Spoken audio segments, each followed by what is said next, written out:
신종 코로나 확산과 관련해서 앞으로 이 시대가 참 어떤 일이 있게 되어질지 참 알 수가 없구나 하는 생각을 많이 하게 되었습니다. 결론적으로 미리 말씀을 드리면 이 세상 마지막 때의 징조들이 지금 우리 주변에서 많이 나타나고 있구나 하는 생각을 가지게 되었다는 것이죠. 그래서 오늘 이 시대의 징조에 대하여 이러한 모든 일어나는 사건과 재해들이 오늘 우리에게 주는 교훈이 무엇인가 하는 것을 생각해 보아야 되겠다는 마음이 들어서 오늘 이 본문과 제목을 요나의 표적과 시대의 표적이라는 제목으로 함께 삼게 되었습니다. 오늘 본문을 본다면 바리새인과 사두개인들이 예수님을 만나기 위하여 찾아옵니다. 바리새인과 사두개인들이 함께 찾아왔으니 두 사람의 관계가 참 좋을 것 같지요. 그러나 그렇지 않았습니다. 바리새인들은 어떤 사람이냐? 이 당시에 로마가 이스라엘을 지배하고 로마의 정부는 그리스, 로마 신화와 연결되어진 이방 종교를 유대인들에게 강제로 개종시키려고 탄압을 했습니다. 그때 끝까지 로마 정부의 탄압에 굴하지 않고 내려오던 유대교의 모든 율법과 전통을 지키려 한 사람들이 바리새인들이었습니다. 사두개인들은 어떤 사람입니까? 저들은 당시에 성전 안에서 제사장의 직분을 감당했던 사람입니다. 제사장입니다. 바리새인과 사두개인 모두가 유대교의 종교 지도자들이었습니다. 사두개인들은 제사장의 직분을 감당하면서 자기가 가진 기득권을 확보하기 위해서 로마 정부와 손을 잡았습니다. 그러니 바리새인들은 로마 정부에 대항하는 사람들이요, 사두개인들은 로마 정부와 결탁한 사람들이니 바리새인과 서기관들의 관계가 좋을 리가 만무하겠죠. 교리적으로도 그렇습니다. 바리새인과 사두개인들이 주장하는 교리가 달랐습니다. 사도행전 23장 7절에 의하면 바리새인과 사두개인 사이에 막 다툼이 일어나는 장면이 기록되어 있습니다. 그 이유가 무엇입니까? 사두개인들은 부활도 없어, 천사도 없지, 영이라는 존재가 없어라고 부인한 반면에 바리새인들은 아니야, 부활도 있고 천사도 있고 영도 있다, 그렇게 주장했습니다. 종교적으로도 그리고 사상적으로도 결코 가까워질 수 없는 관계였지만 예수님을 찾아온 목적이 무엇이라고 기록하느냐면 예수님을 시험하기 위해서 찾아왔습니다. 악한 원수들도요, 평소에 싸우다가 하나님을 공격하는 일을 위해서는 서로가 손을 잡는 이런 장면들을 많이 볼 수 있습니다. 누가복음에도 그런 내용이 있습니다. 예수님을 정죄하고 고발하면서 헤롯 유대왕과 로마의 총독 빌라도가 전에는 무슨 관계였다고요? 원수였지만 당일에는 예수님을 고발하고 죽이고 십자가 못 박아 죽이려고 할 때는 무엇이 되었어요? 원수가 친구가 되었어요. 이와 같이 오늘 이 시대에도 이 세상의 악한 모든 무리들은 자기들이 평소에는 그렇지 않지만 교회를 공격하고 하나님을 대적하는 일을 위해서는 서로가 손을 잡는 이런 일들이 많이 일어나고 있습니다. 자, 이제 저들을 찾아온 사람들, 이 바리새인과 서기관들은 예수님께 찾아와서 요구하는 것이 있습니다. 하늘로부터 오는 표적을 구합니다. 바리새인과 서기관들도 오늘 이 시대도 있습니다. 어떤 사람들일까요? 꽤 나름대로 인생에 많은 경륜을 쌓고 지식도 있고 명예도 있는 사람입니다만 영적인 일에는 관심이 없고 자기의 이익과 자기의 명예만을 위해서 살아가는 사람, 겉으로는 거룩한 종교의 옷을 입고 있으나 그 마음속에 예수님을 진정으로 영접하지 않은 사람, 그런 사람들이 오늘 이 시대의 바리새인과 사두개인들입니다. 바리새인과 사두개인들 예수님 앞에 하늘로부터 오는 표적을 보여달라고 청합니다. 목적이 무엇이라고 기록합니까? 1절에 예수를 시험하여 라고 이야기합니다. 가만히 생각해 보셔요. 저들이 또 다른 표적, 하늘로부터 오는 표적을 요청하기 전에 이미 예수님께서는 수많은 기적을 보이셨어요. 바람과 풍랑을 말씀 한마디로 잔잔케 하셨어요. 군대 귀신 들린 자의 귀신을 쫓아내시고 그 사람을 온전케 하셨어요. 12회 동안 혈루증 앓던 여인의 혈루가 말라지는 기적을 행하셨어요. 회당장 야유로의 죽었던 딸을 다시 살려내셨어요. 오병이어의 기적을 나타내셨어요. 침상에 누운 채 예수님께 다가왔던 중풍병자를 일으키셨어요. 듣지 못하는 자, 보지 못하는 자, 말하지 못한 자의 모든 질병과 병마를 해결하여 주셨어요. 이 정도만 되어도 더 이상 예수님이 하나님의 아들이라는 것을 나타내는 더 이상의 무슨 증거가 더 필요하겠습니까마는 그들은 수많은 기적을 눈으로 보고 귀로 들으면서도 그들 마음에는 어떻게 하겠다고 성경에 기록하고 있느냐면 요한복음 12장 37절에 의하면 많은 표적을 그들 앞에서 행하셨으나 그들이 믿지 않았다. 이 말씀에 의할 때 우리의 믿음은 표적을 보는 데서 나타나는 것이 아니라는 사실을 우리에게 보여줍니다. 우리가 전도하면 그런 경우가 많이 있죠. 전도하면 내가 하나님을 보여주면 내가 믿겠다라고 이야기합니다. 내 문제를 해결해주면 믿겠다라고 이야기하죠. 물론 표적이 나타나면 우리의 믿음이 더욱더 강건해지긴 합니다만 기적을 많이 본다고 하여 우리가 믿음이 생겨지는 것은 아니라는 것입니다. 언제 믿음이 생깁니까? 바리새인과 사두개인들은 수많은 기적과 표적을 보았지만 여전히 예수님을 믿지 못하고 예수님을 시험하려고 나왔지 않습니까? 우리의 믿음은 언제 생기는 것일까요? 성경은 이렇게 말하고 있습니다. 로마서 10장 17절 그러므로 믿음은 들음에서 나며 들음은 그리스도의 말씀으로 말미암았다라고 기록하고 있습니다. 우리의 믿음은 들음에서 나는 것입니다.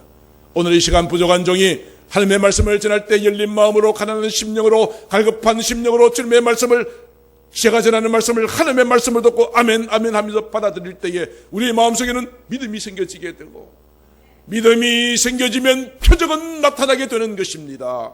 믿는 자에게 표적이 나타납니다. 수많은 기적이 나타나는 바로 그런 순서가 정상적인 순서인 것입니다.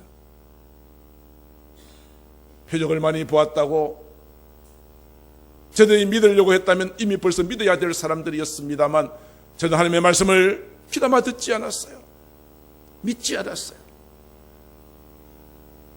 예수님께서는 그들을 향하여 이렇게 책망하십니다. 악하고 음란한 세대가 표적을 구한다고 하십니다. 그러나 바리새인과 사두개인들은 겉으로 볼 때는 굉장히 경건한 사람들이었어요. 율법을 철저하게 지켰어요. 하나님의 말씀을 잘 알고 가르치는 사람이었어요. 그들은 종교 지도자들이었습니다. 겉으로 볼 때는 그들은 결코 악하다라고 말할 수 없을 만큼 다른 사람들과 뭔가 다르고 존경받을 만한 랍비와 같은 삶을 살았던 사람들이었습니다만 하나님은 우리의 마음의 중심을 보시는 하나님이세요. 우리가 생각하는 것 말하는 것 모든 것을 중심을 보시는 하나님이시라 이 말입니다. 저들은 겉으로는 선하게 살려고 했지만 하나님께서는 그들은 경건의 모양은 있지만 경건의 능력이 없는 것을 아셨어요. 하나님의 뜻보다는 사람들로부터 존경받고 인정받는 것을 더 좋아한다는 것을 아셨어요. 자기들의 기득권을 해치려고 하는 예수님에 대하여 적대적인 태도를 취하고 있는 그들의 모습을 그들의 중심을 보시고 너희들은 악한 세대라고 말씀하신 겁니다. 그리고 저를 음란하다고 하셨어요. 육체적으로 음란했다는 그런 의미만은 아닐 것입니다. 하나님은 우리를 사랑하십니다. 우리는 하나님의 자녀입니다. 하나님의 자녀라면 하나님의 자녀답게 살아야 하는데 하나님을 버리고 세상을 짝하고 세상과 무릎 꿇고 세상에 빠져서 살아가는 우리의 상태가 영적으로 음란한 것입니다. 우리를 사랑하시는 하나님의 그 사랑을 저버리고 내 마음 내 뜻대로 살아가는 우리의 자세가 음란한 세대라고 그렇게 말씀하고 있습니다. 악하고 음란한 저들은 아무리 말씀을 들어도 도무지 깨어지지 않습니다. 변화되지 않습니다. 성장하지 않습니다. 관심사도 변하지 않습니다. 기도 제목은 옛날이나 지금이나 5년이나 10년 지나도 똑같습니다. 항상 주세요 주세요 달라고만 요청하지 내 자신의 것을 주님 앞에 헌신하고자 하는 기도도 삶도 수반되지 않고 이것이 성장되지 않는 자의 모습입니다. 악하고 음란한 세대는 이러한 모습을 가지고 있습니다. 사랑하는 성도 여러분들이요, 제가 강단에서 말씀을 전할 때마다 제가 기대하는 바가 무엇일까요? 말씀을 듣고 여러분의 인생이 바뀌어지는 것입니다. 여러분의 생각이 바뀌어지는 것입니다. 여러분의 말이 바뀌어지는 것입니다. 여러분의 인생관이 바뀌고 눈이 열려지고 귀가 열려지는 것입니다. 이러한 삶의 변화가 있어야 여러분의 영이 살고 범사가 잘 되고 강건한 은혜가 자동적으로 임하게 되어지는 것입니다. 오늘 이 시간 말씀을 들으시면서 악하고 음란한 내 모든 것들을 주님 앞에 회개하고 주님 앞에 믿음으로 나아가시는 저와 여러분들 다 되시기를 주님의 이름으로 축복합니다. 예수님께서는 바리새인과 사두개인들을 악하다 음란하다 말씀하시면서 그들이 요구하는 하늘의 표적이 아니라 요나의 표적밖에는 보여줄 표적이 없다라고 말씀하셨습니다. 4절에 악하고 음란한 세대가 하늘의 표적을 구하지만 내가 보여줄 표적은 요나의 표적이다라고 말씀하여 주셨습니다. 그렇다면 요나의 표적이 도대체 뭐죠? 요나는 구약성경에 보면 요나라고 하는 한 선지자가 등장합니다. 이 선지자가 하나님께로부터 명령을 받습니다. 요나야, 너는 저 니느웨라고 하는 성으로 가서 하나님의 심판이 임박했다는 사실을 증거하라. 그러나 요나는 그곳으로 가기 싫었어요. 그래서 배를 타고 반대쪽 다시스로 가는 배를 타고 가다가 하나님께서 그 배에 풍랑을 일으켜서 마침내 요나가 하나님의 말씀을 어겼다는 사실을 천하만방에 드러나게 하시고 그 풍랑을 잠잠케 하기 위해서는 자기가 바닷속에 던져지는 것 외에는 길이 없다는 것을 깨닫고 나를 바다에 던지시오. 배에 타고 있던 사람들이 요나를 바다에 던지는 순간 풍랑은 잠잠해졌습니다. 그리고 그 요나는 물고기 뱃속에 들어갔습니다. 큰 물고기 뱃속에서 3일 동안 그곳에 갇혀 있습니다. 소화액이 나와서 죽어야 되지만 하나님께서 물고기 뱃속에 들어간 요나를 죽지 않게 하셨고 3일 동안 물고기 뱃속에서 간절하게 기도했던 요나의 기도를 들으시고 3일 만에 육지 밖으로 나오게 하셨습니다. 그래서 요나는 하나님의 명령대로 니느웨로 가서 하나님의 말씀을 전했던 그 사건이 요나의 표적입니다. 그래서 마태복음 12장 40절에 보면 요나가 밤낮 사흘 동안 물고기 뱃속에 있었던 것처럼 인자 즉 예수님께서도 밤낮 사흘 동안 땅속에 있을 것이라. 요나가 3일 동안 물고기 뱃속에서 죽지 않고 살아있다가 나온 것처럼 인자도 십자가에 못 박혀 죽지만 3일 뒤에 다시 부활하게 될 것을 말씀하여 주신 것입니다. 자, 이것이 요나가 말하는 표적입니다. 3일 동안 요나가 물고기 뱃속에 있었던 것처럼 예수님께서도 3일 동안 무덤에 계셨고 요나가 3일 뒤에 물고기 뱃속에서 나온 것처럼 예수님께서도 3일 만에 부활하셔서 무덤에서 나오셨다. 이것이 오늘 악하고 음란한 세대를 향하여 주시는 강력한 표적이 요나의 표적임을 말씀하여 주고 계십니다. 자, 그런데 우리가 여기에서 매우 중요한 한 가지를 생각해 볼 필요가 있습니다. 왜 예수님께서 십자가에 못 박혀 죽으셔야 했나요? 많은 사람들은 자기의 죄 때문이라 그랬습니다. 많은 사람들은 예수님을 고발했던 사람은 반역이라고 말하였습니다. 로마 황제에 반역하는 것이라고 했습니다. 신성모독이라고 하는 제목을 붙여서 예수님을 십자가 못 박아 죽게 했습니다만 예수님께서 왜 십자가에 못 박혀 죽게 되셨나 이 말입니다. 자기의 죄 때문입니까? 아니지 않습니까? 여기에 대하여 사도 바울은 이렇게 말하고 있습니다. 고린도후서 5장 14절로 15절 그리스도의 사랑이 우리를 강권하시는도다. 우리가 생각할 때에 한 사람이 모든 사람을 어떻게 죽었어요? 대신하여 죽으셨다. 한 사람이 모든 사람을 대신하여 죽었기 때문에 모든 사람이 죽은 것이요. 그가 모든 사람을 대신하여 죽으심은 한 살아있는 자들로 하여금 다시는 그들 자신을 위하여 살지 않고 오직 그들을 대신하여 죽으셨다가 다시 살아난 이를 위하여 살게 하려 하심이라 말씀하여 주셨습니다. 반복적으로 나오는 표현이 무엇입니까? 그분은 자기의 죄 때문에 죽은 것이 아니라 이 말입니다. 저와 여러분들의 모든 죄를 대신하여 죽으셨습니다. 대신하여 오늘 주님의 십자가를 볼 때마다 내가 죽어야 할 그 자리에 주님께서 죽으셨음을 우리는 믿어야 할 것입니다. 예수님께서 십자가에 운명하시기 전에 십자가 위에서 외치셨던 말씀이 있죠. 뭐라고 외치셨습니까? 다 이루었도다. 헬라말로 테텔레스타이라고 합니다. 다 이뤘단 말은 다 갚았다 이 말입니다. 다 갚으셨습니다. 예수님의 십자가 죽으심은 우리의 모든 죄를 다 갚아주신 것입니다. 성경은 말하고 있습니다. 죄의 삭은 사망이다. 내가 죄를 지었으면 내가 반드시 십자가에 못 박혀 죽음을 당해야 되지만 나의 죄를 대신하여 예수님께서 십자가에 못 박혀 죽으심으로 나의 모든 죄값을 대신 갚아주셨다. 테텔레스타이라고 하는 원어의 의미가 대신 갚아주셨다는 것입니다. 제가 한 2달 전에 이렇게 한 식당에 가서 식사를 같이 할 일이 있었습니다. 갔더니 마침 제가 잘 아는 한 장로님이 다른 손님들과 함께 식사를 하고 계셨어요. 인사를 하고 식사를 마치고 그 장로님은 먼저 나가시고, 식사를 마치고 나서 제가 계산대에 가서 계산하려고 했더니 이렇게 말합니다. 카운터에서 앞에 손님께서 손님 음식 식사대를 계산하셨습니다. 이것이 대신 갚아주셨다는 거예요. 내가 지은 죄, 마땅히 내가 그 죄값을 받아야 되는데 예수님께서 나를 대신하여 다 이루셨도다. 테텔레스타이, 나의 모든 죄를 다 갚아주셨다는 이 사건이 십자가의 사건이요. 이것이 요나의 표적 가운데 3일 동안 요나가 물고기 뱃속에 있었던 것처럼 예수님께서 십자가 못 박혀 죽으시고 3일 동안 무덤에 계셨던 것은 바로 저와 여러분들의 죄를 대신하여 우리의 모든 죄를 대신 갚아주시려고 죽으신 것이니, 저는 나중에 그 장로님께 전화해서 장로님 참 고맙습니다. 뜻밖의 장로님 만나가지고 식사 대접 잘 받았습니다 하고 인사했습니다. 우리의 죄를 대신하여 우리의 죄값을 대신 갚아주신 주님께 우리는 어떻게 반응해야 옳습니까? 주님 감사합니다. 주님의 십자가가 나의 죄 때문에 내가 믿습니다. 감사함과 믿음으로 주님 앞에 나아가기만 하면 주 예수를 믿으라. 그리하면 너와 내 집이 구원을 받으리라.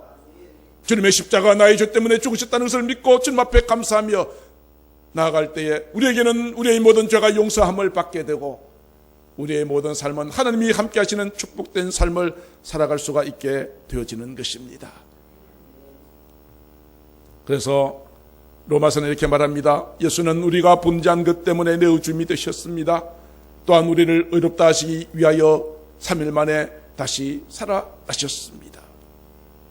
예수님의 십자가와 부활, 이것이 요나의 표적이요. 예수님의 십자가 부활만큼 예수님이 하나님의 아들이심을 더 강력하게 나타내 보여주는 것은 없다 이 말입니다. 오늘 저와 여러분들, 오늘 이러한 주님의 큰 사랑 앞에 믿음으로 감사함으로 주님을 찬양하며 나아갈 수 있게 되기를 주의 이름으로 축복합니다. 나의 죄를 씻기는 예수님 피밖에 없네. 나를 정케하기도 예수님 피밖에 없네. 오늘 주님의 그 십자가 사랑이 여러분들 가슴에 흘러들어가 돌같은 마음이 녹아지고 얼음장처럼 차가웠던 심령이 따뜻해지고 많은 사람을 덮어주고 안아주고 이해하고 용서하고 사랑하는 아름다운 마음으로 변화되어지기를 주님의 이름으로 축복합니다. 마지막으로 예수님께서는 그들을 향하여 너희는 시대의 표적을 분별하라고 말씀하십니다. 예수님께서 이렇게 말씀하셨죠. 너희들은 저녁에 하늘이 붉으면 내일은 날씨가 좋겠구나 라고 생각하지, 아침에 하늘이 붉고 흐리면 오늘은 비가 올려나 생각하지. 그래, 너희가 어찌 날씨는 분별할 줄 알면서 시대의 표적은 분별할 수 없느냐라고 말씀합니다. 저도 아침에 일어나면 오늘 날씨가 어떤가 하는 일기예보를 잘 봅니다. 일기예보를 보지 않고 나갔다가 갑자기 날씨가 변하여서 비를 맞게 될 수도 있기 때문입니다. 농사 짓는 사람들도 일기예보가 참 중요하지요. 태풍이 오는지 소나기가 오는지 알고 미리 농사일을 준비할 수 있기 때문 아니겠습니까? 그외에도 현대 사람들은, 주식을 하는 사람은 신문만 딱 펴면 주식이 올랐는지 내렸는지를 보게 될 것이고요. 또 많은 사람들은 소비자 물가 동향도 보게 될 것이죠. 이런 것을 잘 보지 않으면 내가 재산상의 손실을 입을 수도 있기 때문 아니겠습니까? 영적인 세계도 마찬가지라 이 말입니다. 일기예보를 보고 주식 시세를 보고 물가 동향을 보는 것처럼 오늘 이 시대가 어떻게 흘러가고 있는지를 잘 분별할 수 있어야 우리의 미래를 예측할 수 있다는 것입니다. 하나님께서는 항상 먼저 징조를 보이시고 그리고 나서 현상이 나타납니다. 우리가 시대의 표적을 잘 보지 못하고 분별하지 못하면 어느 날 갑자기 주님께서 재림하시거나 이 세상 마지막 종말이 오게 되어지고 내 인생의 종말이 왔을 때에 준비되지 않아서 당황하게 됩니다. 구약성경에 보면 노아가 방주를 짓는 것은 무엇을 보여주는 표적이었습니까? 머지않아 심판이 온다는 것을 보여주는 것이었습니다. 롯의 가족들이 집을 떠나는 것이 무엇을 미리 알려주는 예고편이었습니까? 이성의 하늘로부터 유황불이 떨어져서 모두가 멸망하게 될 것을 미리 보여주는 표적이었습니다. 노아가 말하고 천사가 말했지만은 이를 무시하고 농담으로 여겼던 저들의 결말은 어떠하였습니까? 저들은 홍수가 쏟아졌을 때 모두 다 물에 빠져 죽었고, 소돔 사람들은 불로 심판받을 때 한 사람도 구원받지 못하고 롯의 가족만 구원받는 그런 결과가 나타나게 되어졌습니다.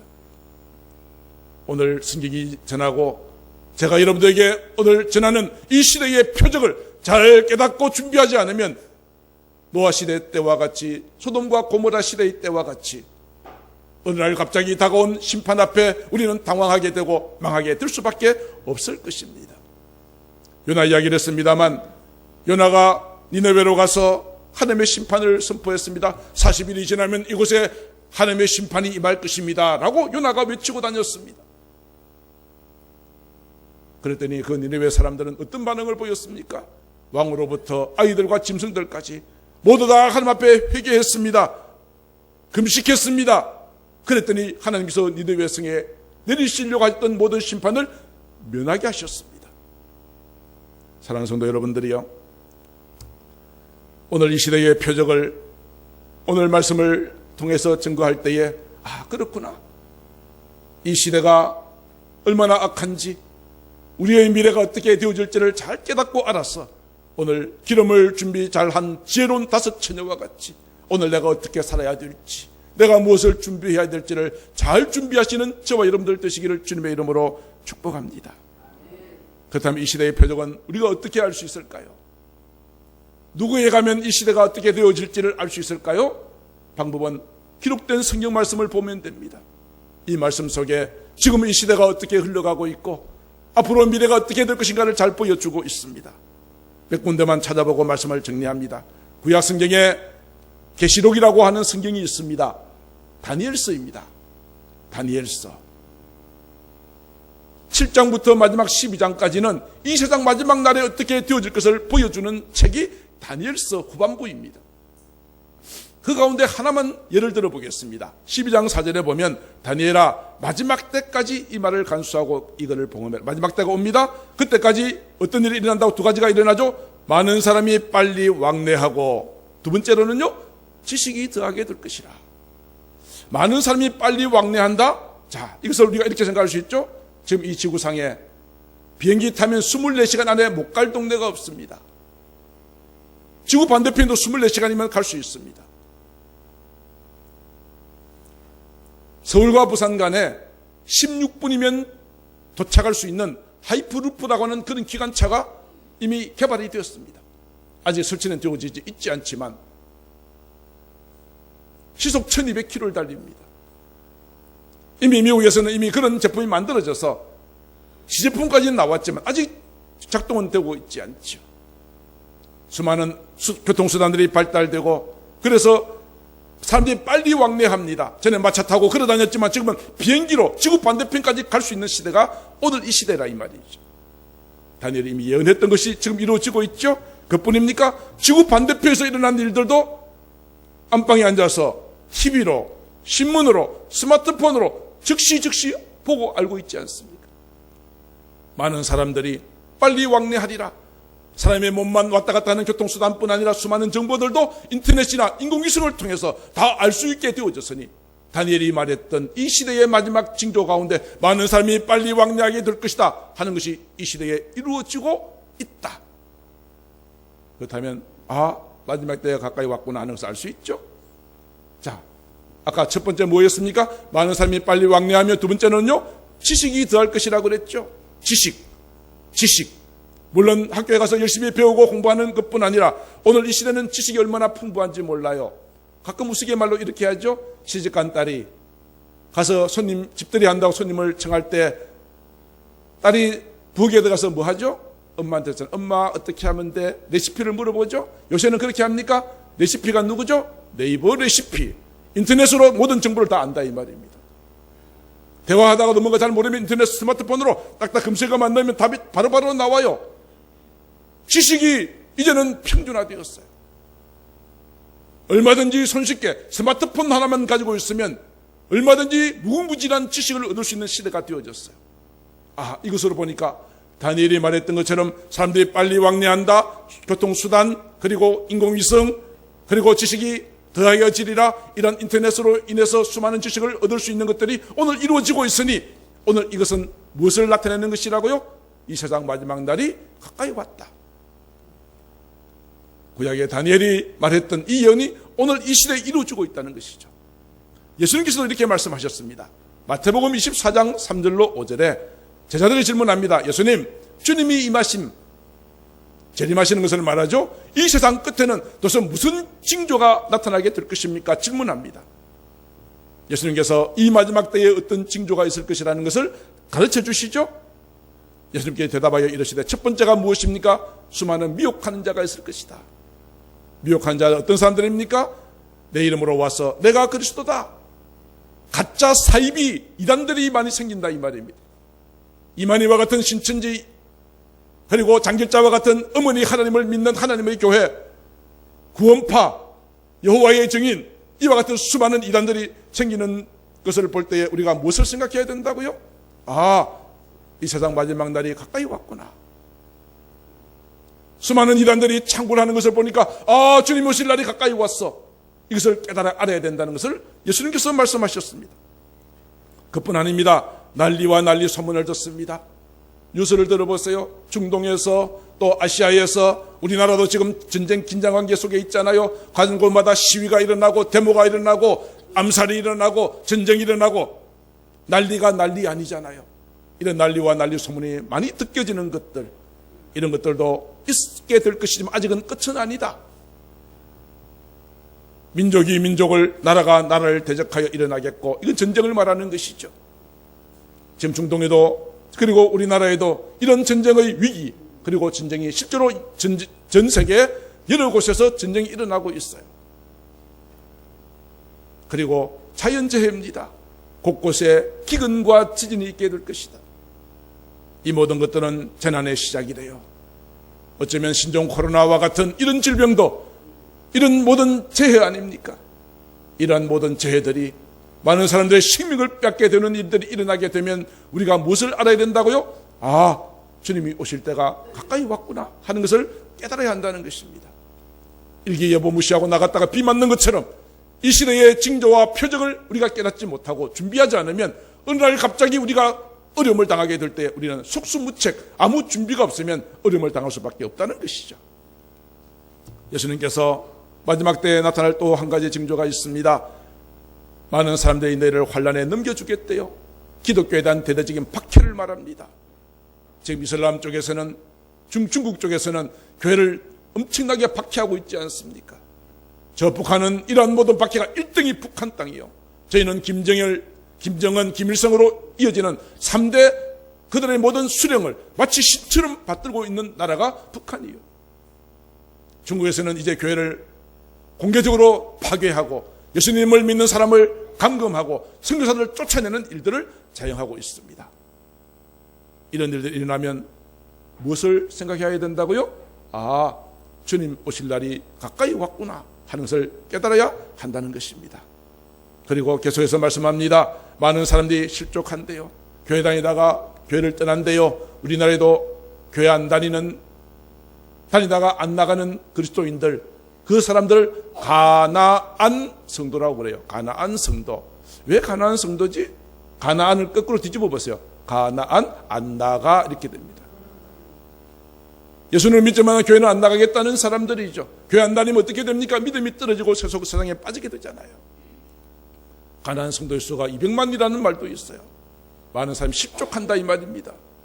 오늘 교회가 잘못한 것이 참 많습니다. 교회가 정말 성도들을 잘 품어줘야 되는데, 그들의 영혼을 갈급을 채워줘야 되는데 교회가 그렇게 하지 못하니까 실망해서 떠나는 사람들이 생긴다는 뜻이죠.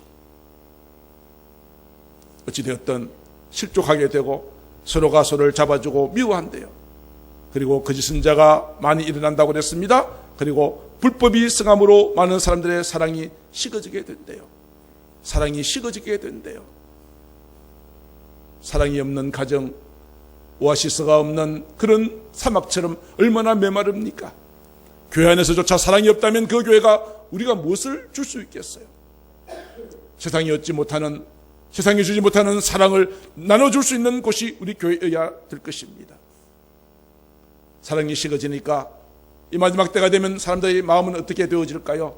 사도 바울은 디모데후서 3장 이하에서 이렇게 말합니다. 말세가 되면 고통하는 때가 이르게 될 것이다, 이렇게 말하고 16가지의 현상이 나타나게 될 것을 말해요. 사랑이 식어진 마음들, 오늘 이 16가지 가운데 여러분의 마음을, 양심을 뜨끔뜨끔 찌르는 것들이 많을 거예요. 어이쿠야, 나보고 하는 소리 같아. 하나씩 읽어볼 테니까 이 가운데 여러분의 마음에 찌르는 게 있으면 회개하시고. 자, 첫 번째 뭐죠? 사람들이 자기를 사랑하며 자기밖에 몰라요. 남을 생각할 줄 몰라요. 두 번째는요, 돈을 너무 좋아해요. 세 번째는 자랑하기 좋아해요. 네 번째는 아주 교만하기 짝이 없어요. 다섯 번째는 비방해요. 부모를 거역해요. 감사하지 않아요. 거룩하지 않아요. 아주 무정해요.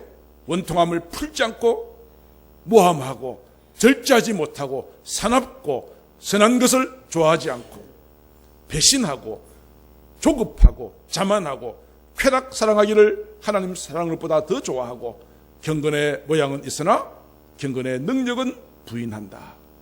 16가지가 나오고 있어요. 찔리는 게 몇 가지나 됩니까? 다시 한번 볼까요? 찔리는 게 몇 가지나 돼요? 어쩜 꼭 내보고 하는 소리 같아 느낌이 들지 않습니까? 그래. 마지막 때가 되면 사람들의 마음이 이렇게 된다는 거죠. 사랑이 식어지고 이런 일들이 나타나게 된다는 것입니다.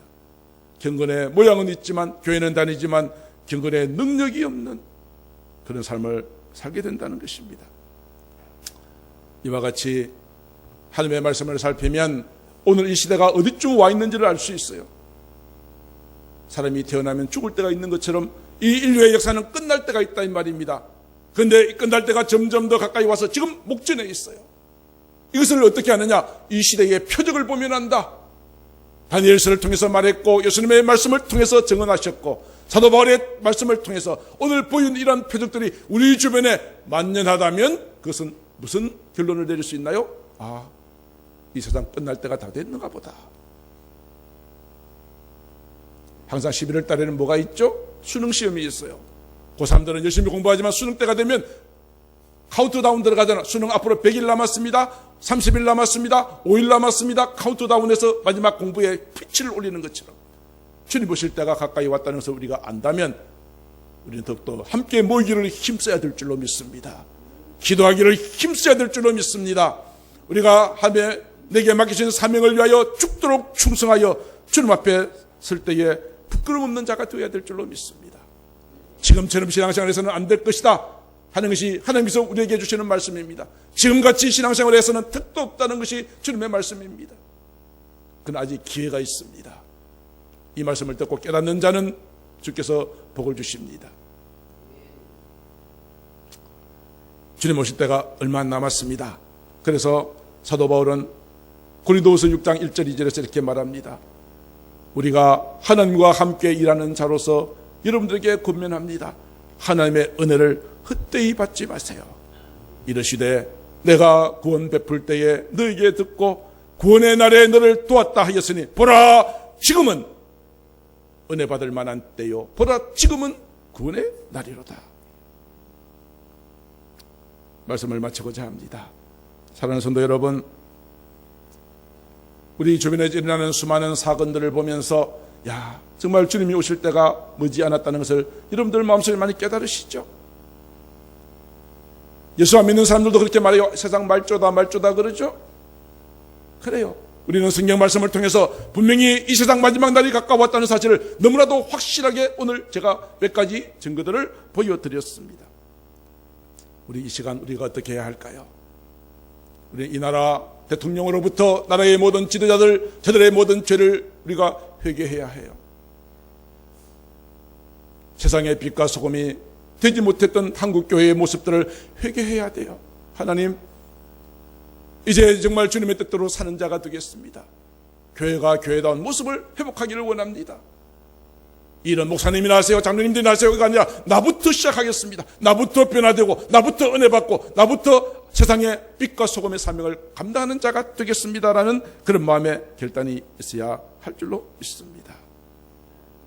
그러므로 이제 주님 오실 때가 머지 아니하였는데 이제 주님 오실 그날을 기대하면서 내게 맡겨진 사명을 잘 감당하기를 기대하면서 우리 이 찬양 한 부르고 말씀을 마치도록 하겠습니다. 주님 다시 오실 때까지.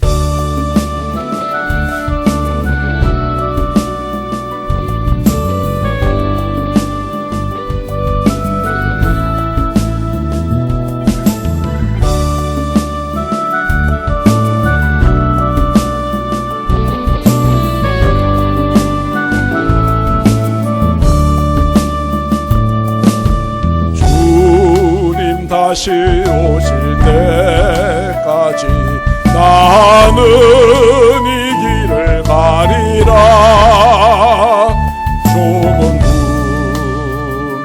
좁은 길 나의 십자가 지고 나의 가는 이 길 끝에서 나는 주님을 보리라. 영광의